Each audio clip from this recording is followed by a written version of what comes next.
안녕하십니까. 5월 15일 목요일 말씀 묵상 함께 시작하겠습니다. 오늘도 말씀으로 하루를 시작하시는 귀한 성도님들의 가정과 생업 가운데 주님의 보호하심이 함께 하시기를 간절히 기도합니다. 오늘 본문은 창세기 7장 6절에서부터 21절까지 말씀이고요. 통독하실 말씀은 역대하 5장에서부터 7장까지 말씀입니다. 오늘 본문은 사실은 어제 본문의 내용과 큰 차이가 없기 때문에 새롭게 어떤 이야기를 할 건 없을 것 같습니다. 어쨌든 그 본문을 통해서 하나님께서 우리에게 어떤 사명을 주셨는가, 그리고 하나님이 그 사명을 어떻게 감당하게 하시는가를 한번 생각해 보는 시간을 가졌으면 좋겠습니다. 그럼 먼저 말씀 보시겠습니다. 홍수가 땅에 있을 때 노아가 600세라. 노아는 아들들과 아내와 며느리들과 함께 홍수를 피하여 방주에 들어갔고, 정결한 짐승과 부정한 짐승과 새와 땅에 기는 모든 것은 하나님이 노아에게 명하신 대로 암수 둘씩 노아에게 나와 방주로 들어갔으며, 7일 후에 홍수가 땅에 덮이니 노아가 600세 되던 해 둘째 달, 곧 그 달 11의 날이라. 그날에 큰 기품의 샘들이 터지며 하늘의 창문들이 열려 40주야를 비가 땅에 쏟아졌더라. 곧 그날에 노아와 그의 아들 셈, 함, 야벳과 노아의 아내와 세 며느리가 다 방주로 들어갔고, 그들과 모든 들짐승이 그 종류대로, 모든 가축이 그 종류대로, 땅에 기는 모든 것이 그 종류대로, 모든 새가 그 종류대로 무릇 생명의 기운이 있는 육체가 둘씩 노아에게 나와 방주로 들어갔으니, 들어간 것들은 모든 것의 암수라. 하나님이 그에게 명하신 대로 들어가매 여호와께서 그를 들여보내고 문을 닫으시니라. 홍수가 땅에 40일 동안 계속된지라 물이 많아져 방주가 땅에서 떠올랐고, 물이 더 많아져 땅에 넘침에 방주가 물 위에 떠다녔으며, 물이 땅에 더욱 넘침에 천하의 높은 산이 다 잠겼더니 물이 불어서 15규빗이나 오르니 산들이 잠긴지라. 땅 위에 움직이는 생물이 다 죽었으니 곧 새와 가축과 들짐승과 땅에 기는 모든 것과 모든 사람이라. 어제 본문에서는 하나님께서 노아에게 이렇게 해라 하고 명령을 하시는 부분이고, 오늘 본문은 노아가 그렇게 했다 하는 부분이다 보니까 거의 차이가 없습니다. 그래서 말씀드릴 것이 그렇게 특별하게 다른 것은 없는데요. 본문을 일단 보시면요. 홍수가 땅에 있을 때에 노아가 600세였다. 그리고 노아는 아들들과 아내와 며느리들과 함께 홍수를 피하여 방주에 들어갔고, 정결한 짐승, 부정한 짐승, 새와 땅에 기는 모든 것은 하나님이 노아에게 명하신 대로 암수 둘씩 노아에게 나와 방주로 들어갔다. 그리고 7일 후에 홍수가 땅에 덮였고, 그리고 40주야를 비가 땅에 쏟아졌고, 600세 되던 해 둘째 달, 곧 그 달 11의 날이었다라고 되어 있습니다. 자, 여기서 우리가 어제 본문에서 하나님의 명령이 그대로 수행되었다는 것을 발견할 수 있는데, 특별히 우리가 관심을 가져야 되는 것은 노아가 600세 될 때 둘째 달, 그 달 11의 날이었다라는 것을 밝히고 있다는 거죠. 왜 이렇게 정확한 날짜를 특정하고 있느냐? 이거는 여러 가지 해석이 가능합니다만은, 모세는 노아의 홍수가 실제로 일어난 일이었다는 것에 대해서 확신을 가지고 있었다라고 해석할 수가 있습니다. 물론 지금 우리가 현대인들이 눈으로 봤을 때는 어떻게 노아의 홍수와 같은 일이 있을 수 있느냐라고 못 믿겠다 하시는 분들이 꽤 있으실 수 있는데, 적어도 모세가 노아의 홍수를 직접 본 것은 아니지만 모세는 노아의 홍수가 있었다고 확신하고 있었다. 그건 틀림없는 것 같아요.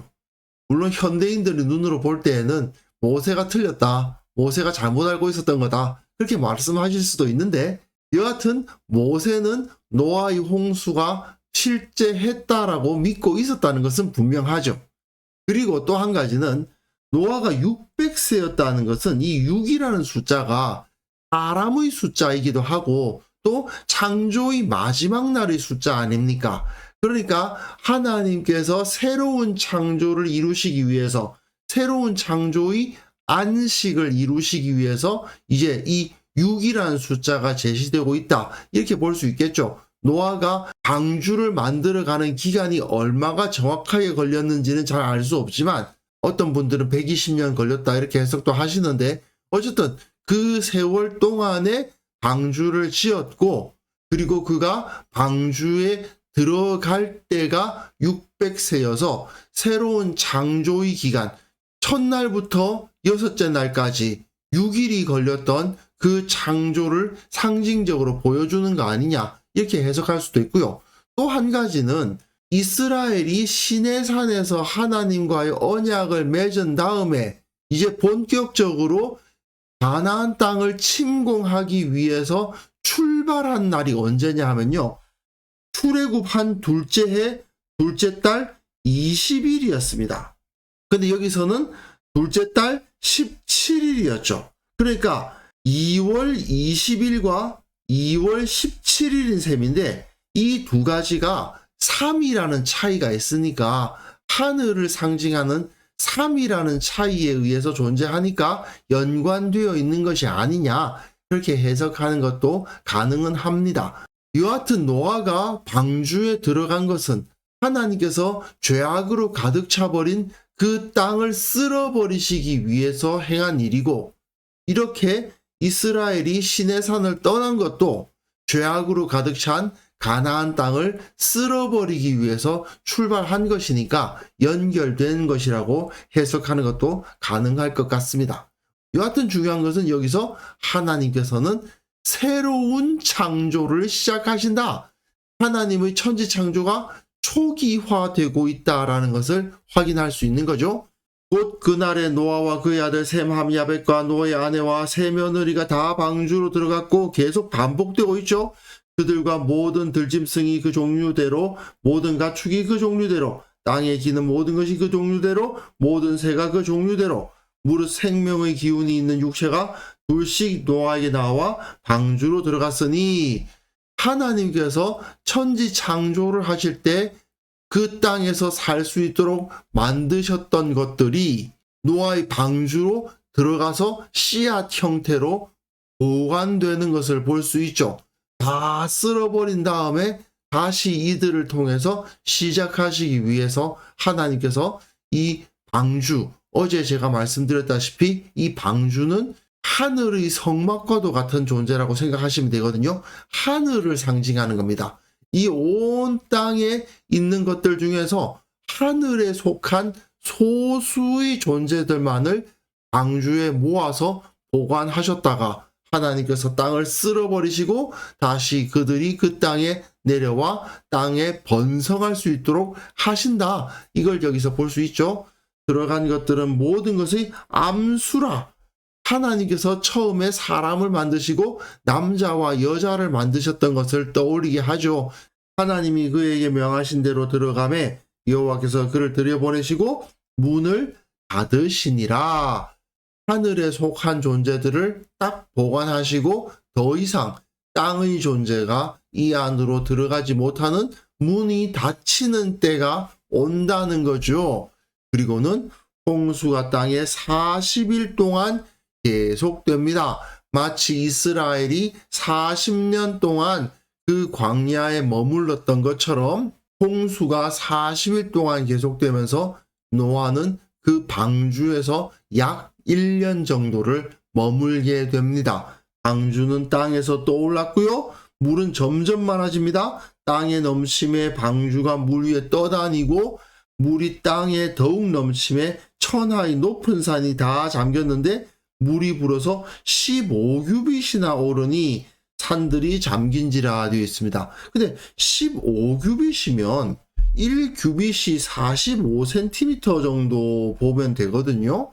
그러면 6, 7m 정도인데, 아니 물이 6, 7m 정도 올랐는데 무슨 산들이 다 잠긴단 말이냐, 그렇게 생각할 수도 있죠.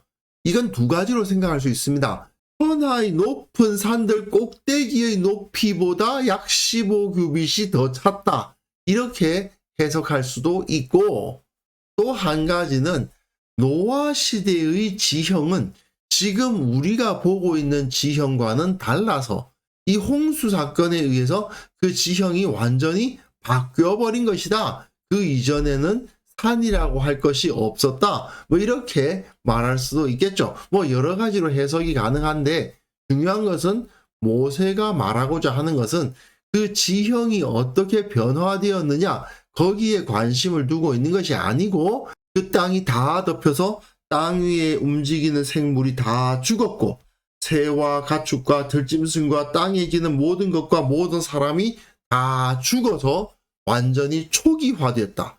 물천지가 됐다는 거죠.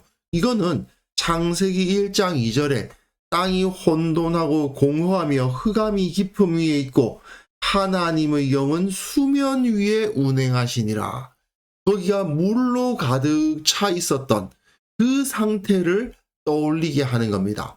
처음에 하나님께서 천지를 창조하셨던 그 당시 최초의 상태로 돌아간 거잖아요. 하나님의 영이 수면 위에 운행하시는 그런 상태가 됐다 하는 것을 보여주고 있는 거죠.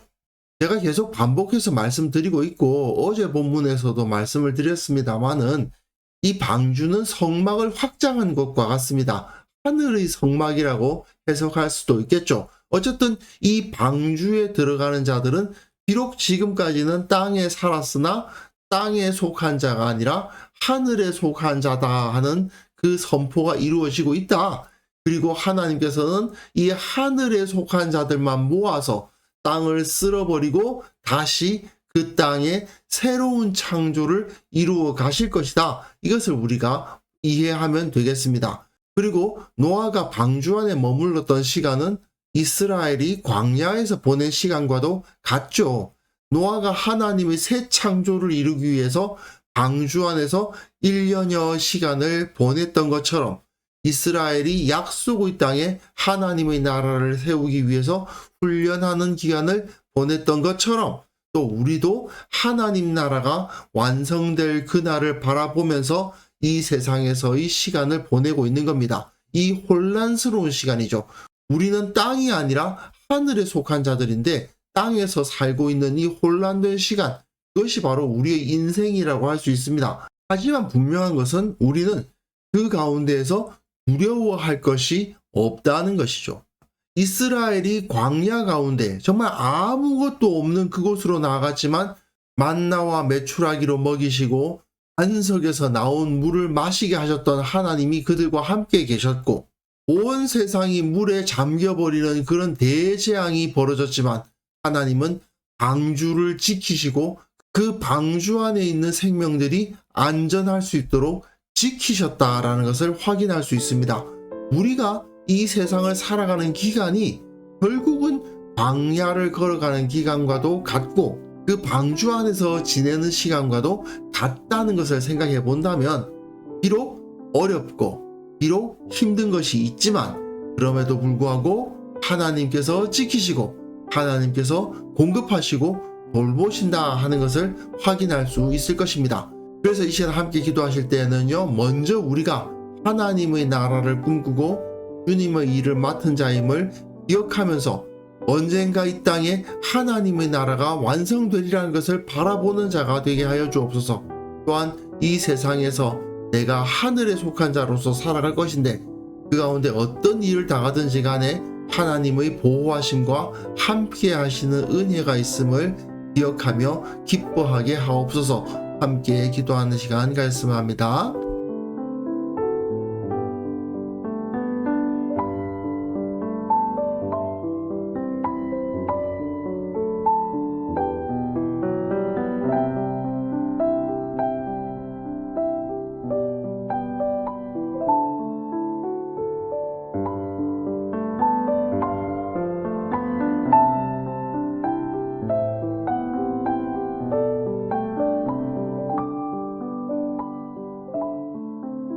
하나님 아버지, 우리가 하나님의 나라를 꿈꾸고 주님의 일을 맡은 자임을 기억하면서 하루하루를 살아갈 수 있도록 도와주옵소서.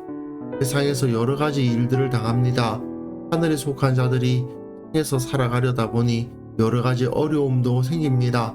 하지만 주님, 주님께서 보호해 주시고 주님께서 함께 하신다는 사실을 믿음으로 받아들이고 그 은혜 가운데 살아가게 하여 주옵소서. 이 한국교회를 위해서 기도합니다. 참으로 한국교회가 주님의 손에 들려서 쓰임받게 하여 주옵소서. 세상을 심판하고 세상을 구원하는 방주로서의 역할을 감당하는 하나님의 도구가 다 될 수 있도록 주께서 이 한국교회에 속한 교회들과 성도들을 붙들어 주옵소서. 아버지 하나님, 오늘 하루 우리가 살아가는 그 모든 삶 가운데에서 주님의 보호하심을 느끼길 원합니다. 비록 세상에서는 여러 가지 복잡한 일들과 위험한 일들이 벌어지고 있지만 우리는 주님께서 지키시는 방주 안에 있음을 느끼며 감사하고 기뻐하고 안식을 누리는 하루가 될 수 있도록 은혜 위에 은혜를 베풀어 주옵소서. 주님께서 우리와 함께 해주실 것을 믿사오며 예수님의 이름으로 기도합니다. 아멘.